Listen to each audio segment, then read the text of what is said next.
Masitana shemeza, biri wachida kunidereza. Apana nondire mekeza, asi mungu musinja wanyarata. Kana bangme voti andishare, asi bangme voti alinyare.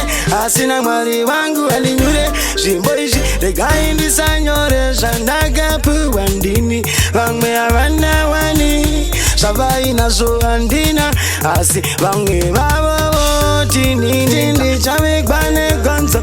Bereko yaramba kushika ndabata mudonjo asina marindo ramba vachiti chabikwa negonzo.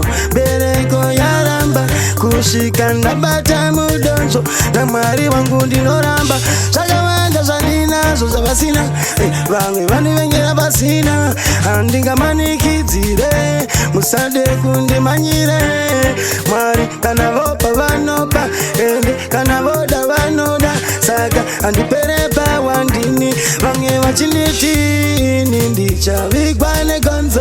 Bereko yaramba kusika ndabata mudonjo asina mwari ndinozviramba voti chavigwa negonzo. Bereko yaramba kusika ndabata mudonjo na mwari wangu ndinoramba. Zvilanditambudza hapana nokwanisa kuzandinyaradza. Vamwe varipo pakuda kutondiparadza vachindishereredza unge vanondiperekedza. Asi ndati vamwe vofunga kuti ndichavigwa negonzo. Bereko yaramba kusvika ndabata mudonzo asina mwari ndinoramba vachiti chavigwa negonzo. Bereko yaramba kusvika ndabata mudonzo na mwari wangu ndinoramba. Vanondisimbisa mwari vachinipikisa shamwari asi ndoramba ndiripo. Vamwe vachisairira mamhepo asi shibabababa ndomira semurume.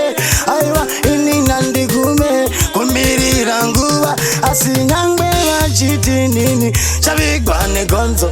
Bereko yaramba kusvika ndabata mudonzo na mwari wangu ndinoramba kuti zvakawanda zvandaishaya ndaiswera ndakabata shaya ndichigaya.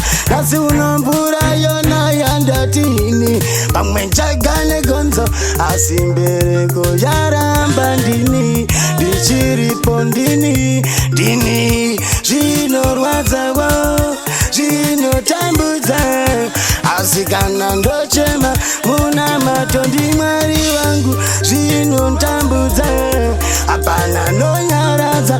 Asi ndochema musodzi yangu yochema ndichitikani ini chaigwa negonzo. Bereko yaramba kusvika ndabata mudonjo na mwari wangu ndozviramba ndini. TVT television thing only ready. Conquering music.